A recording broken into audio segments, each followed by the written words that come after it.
여러분의 영원한 동반자가 되고 싶은 총무 인사드리겠습니다. 부천에 대한 신심을 불러일으켜 주신 우리 합창단 여러분께 다시 한번 박수 부탁드립니다.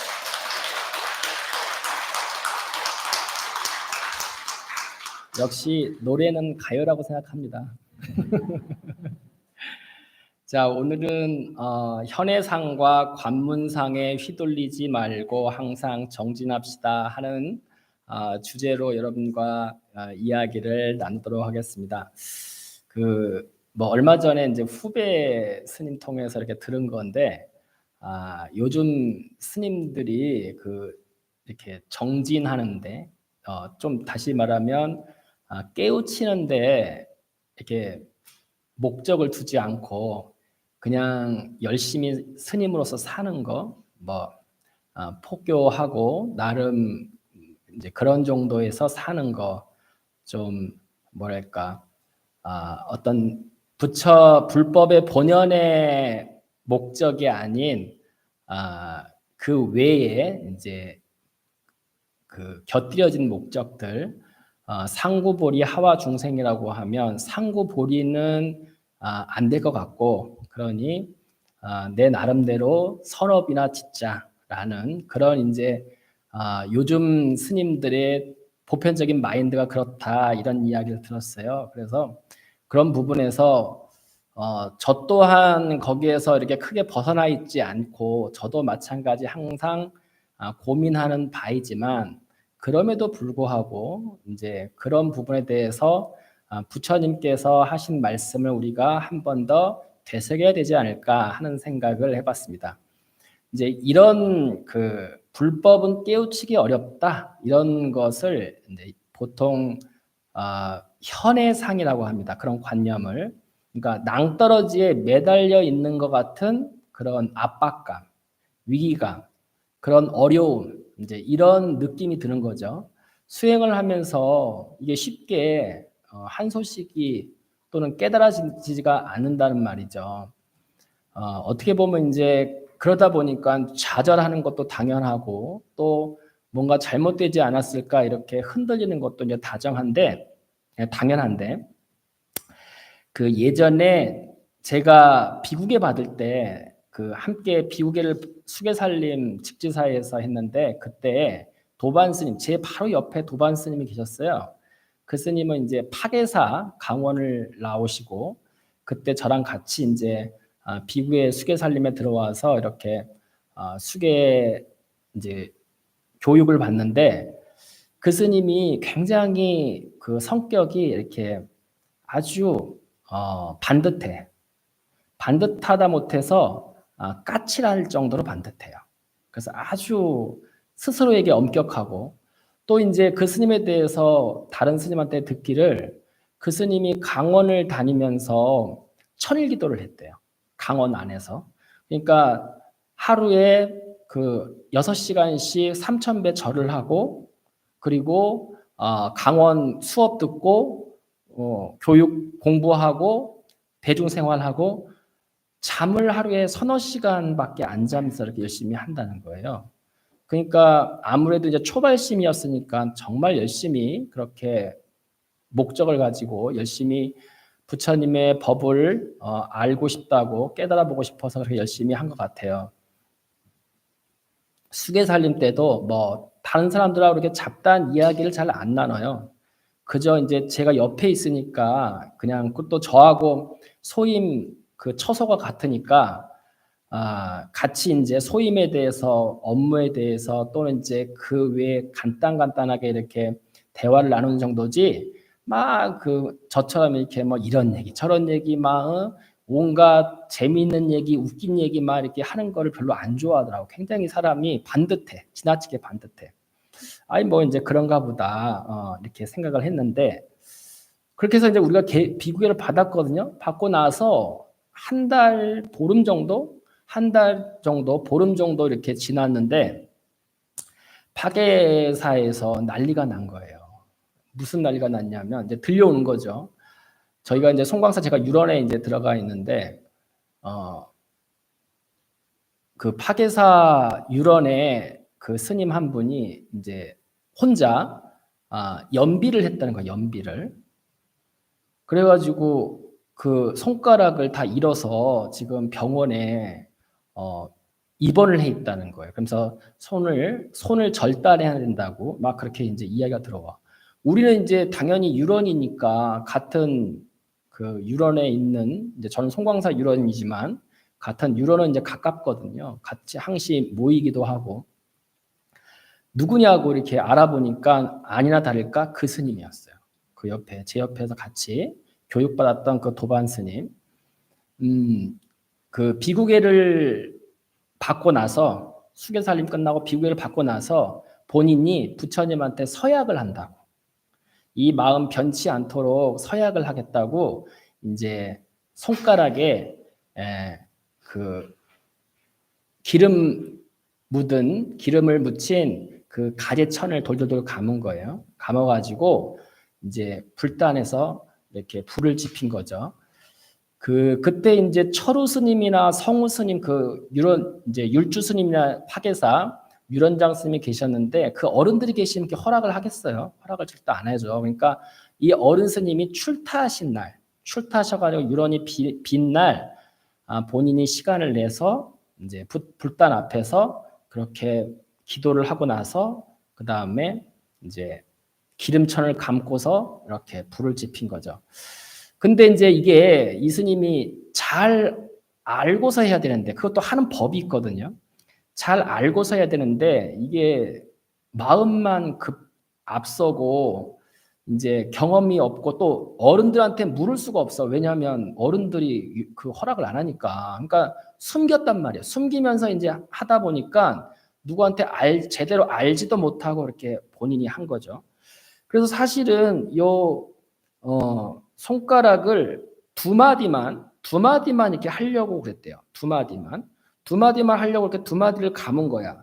두 마디를 감아가지고 불을 지폈는데 이게 계속 이제 그 뜨거워도 이제 연부를 하면서 막 이렇게 참았을 거 아니에요.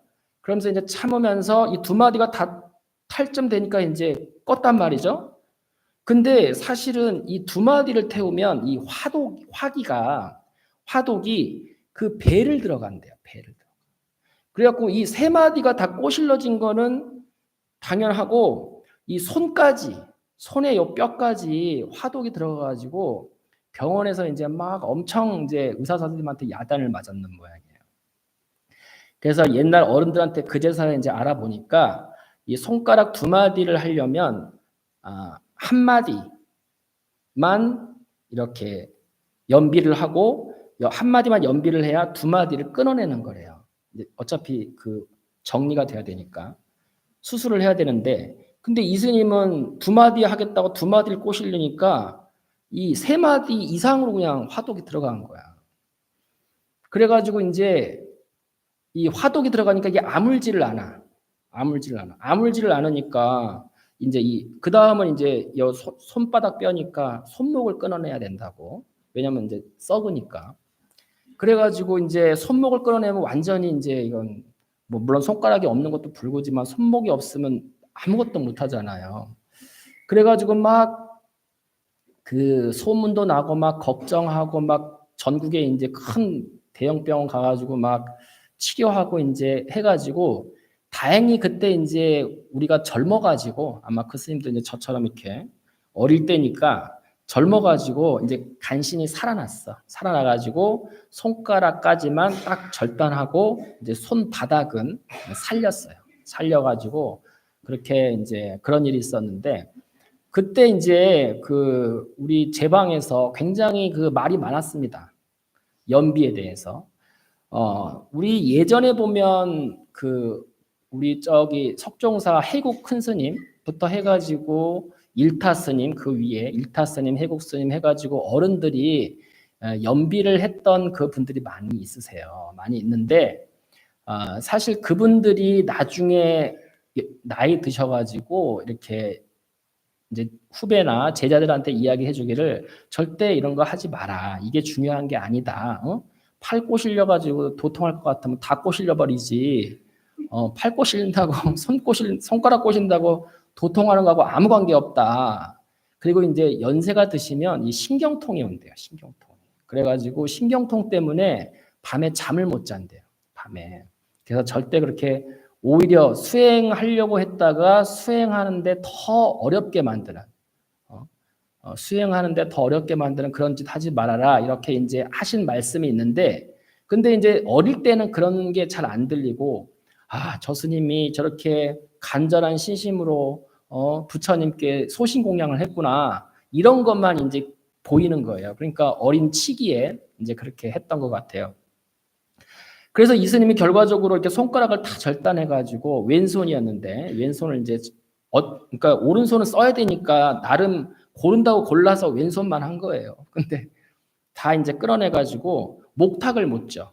손가락이 없으면 목탁을 못 치잖아. 그리고 그 스님이 그 두 마디만 하려고 한 게 목탁은 쥘 수 있겠다라는 계산하에서 두 마디만 했는데 사실은 이제 세 마디까지 다 끌어내가지고 손가락이 없으니까 엄지 손가락 하나만 남아가지고 목탁을 못 져.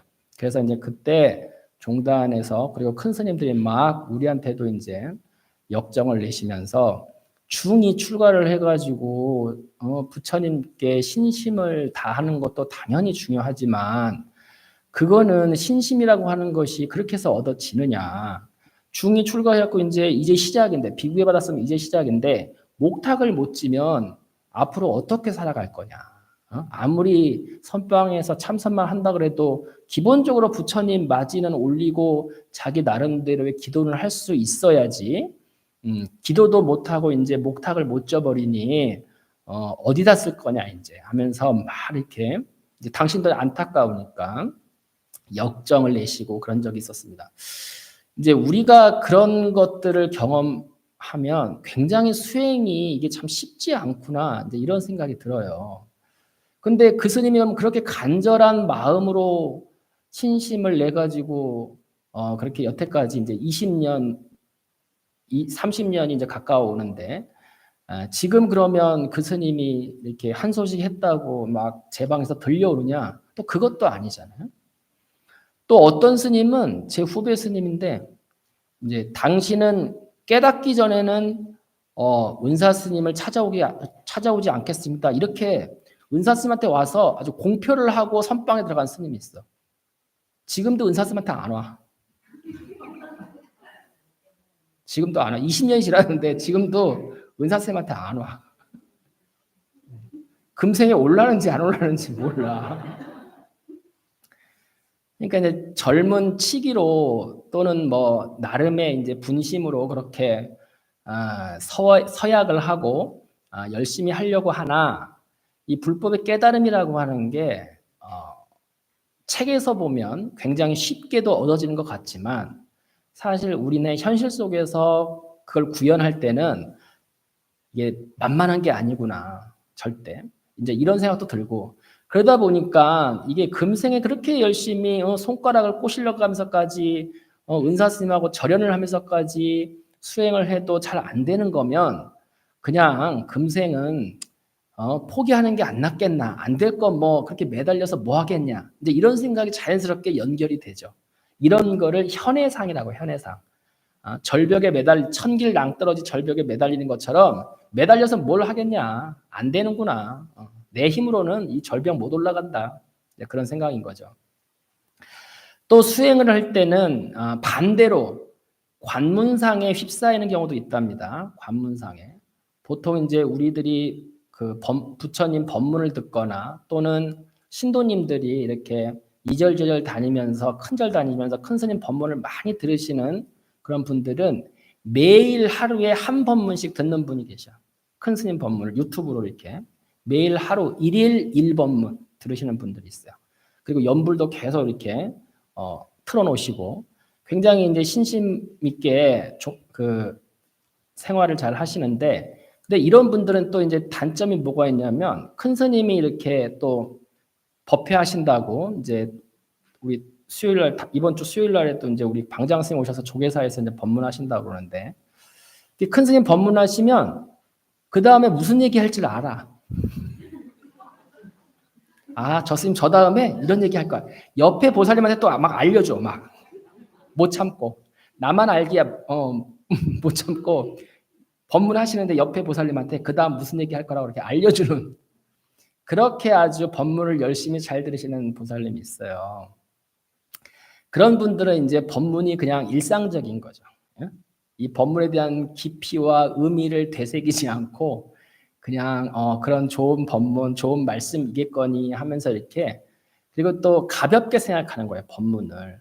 사실은 법상에서 큰 스님들이 한마디 하시는 게 그게 그 스님의 평생 수행의 어떤 결정체고, 또 보살님들한테 당신의 경험과 느낀 바를 이렇게 알려드리려고 굉장히 그 무겁고 어떻게 보면 진실된 말씀인데, 이제 듣는 입장에서는 이게 너무 자주 듣다 보면 그게 이제 가벼워지는 거예요. 그래서 불법에 대해서 그런 가벼운 마음을 내지 마라 하는 게 또 부처님의 말씀입니다. 그런 거를 관문상이라 해요. 관문상.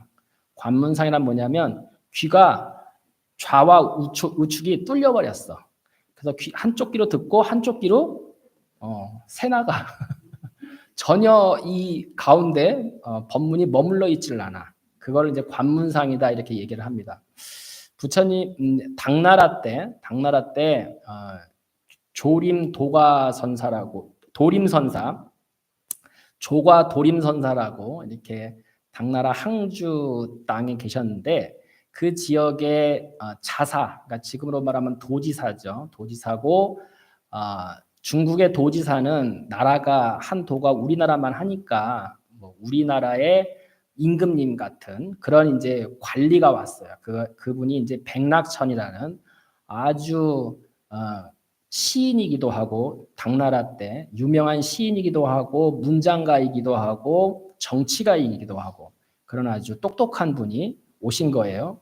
근데 이분이 평소에 불법에 대해서 워낙 자기가 똑똑하다 보니까 조금 별거 아니라는 이런 그런 생각을 하고 있었대요.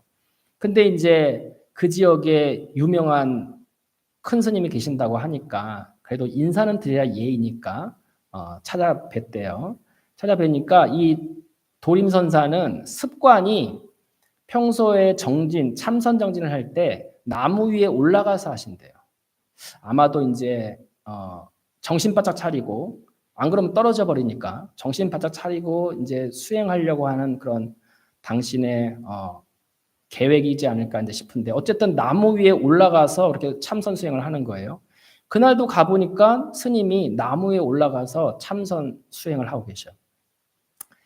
이제 이 백낙천이 나무 밑에 가가지고, 아이고 스님, 제가 누구누구 이번에 자사로 부임한 백낙천입니다. 인사드리러 왔습니다. 대답을 안 하셔요.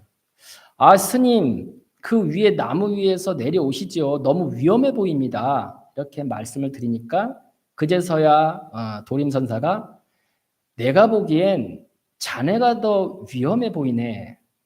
아니 무슨 말씀입니까? 저는 이렇게 땅 위에 있고 스님은 나무 위에서 너무 위태롭지 않습니까? 하니까 도림선사가 나는 바라는 게 없어서 어떤 일이 닥치든 마음에 거리낄 것이 없지만, 당신은 그깟 서푼의 벼슬을 살면서 거만하고 욕심을 내려놓지 않으니 분명히 과보가 올 것인데, 그것이 내 눈에 보이니 참 위태롭게 보이지 않을 수가 없네. 이렇게 얘기를 하시는 거예요.